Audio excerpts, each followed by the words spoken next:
Okay, so a few packages have arrived and some of them are to no surprise with my previous videos, and others are a surprise with regards to a new personal ITX build. I'm going to be building an extremely small build, even smaller than the one that I'm currently working on.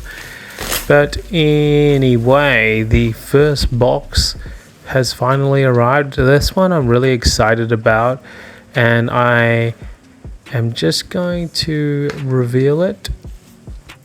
So this is the ITX cooler replacement for the Asus Phoenix Edition.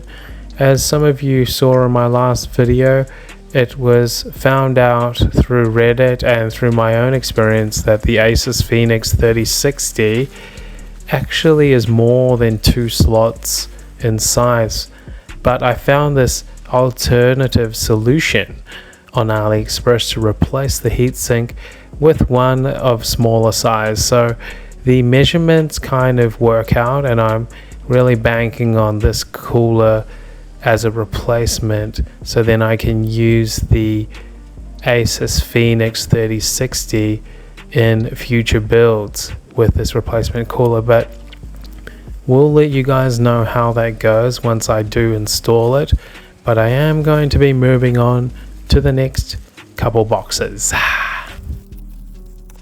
So this next box is, I guess, a bit of a foreshadowing on a future build that I'm going to be working on for my new personal setup.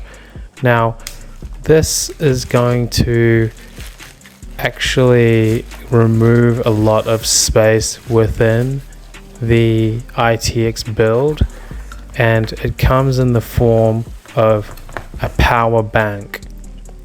So the idea is to use a Pico PSU and use this massive power pack to power a super small mini ITX build that I have planned out.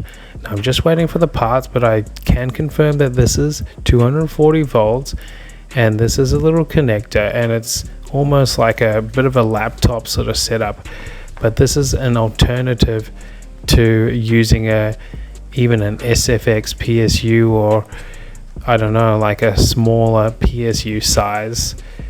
This is going to really save on space and build an even smaller gaming machine. But the next item I'm pretty excited for, and I did wait a long time for it. Now, this next item has not actually been released in Australia yet, but I managed to snag one off Amazon. It's still under pre-order, but this here is the Gigabyte RTX 3050 low profile edition. So this is a new card that has been released, and it has brought a bit of hype into the SFFC scene, which is the small form factor scene, in terms of actually being able to build really small cases with reliable and power efficient graphics cards. Now, a lot of people might be saying, oh, you know, the 3050 is garbage and blah blah blah, but if you can get it at a cheap price, which was only like $300, and you can get it in a small form factor like this, the machine ends up being extremely powerful and useful. Now, I do have this 3050 to start off with, but I have a plan to upgrade to the 4060 low profile should the power consumption prohibit with this ITX build that I'm working on. So in the box, it just comes with the manual, and this here is a single slot, which is something that I really need. Yay!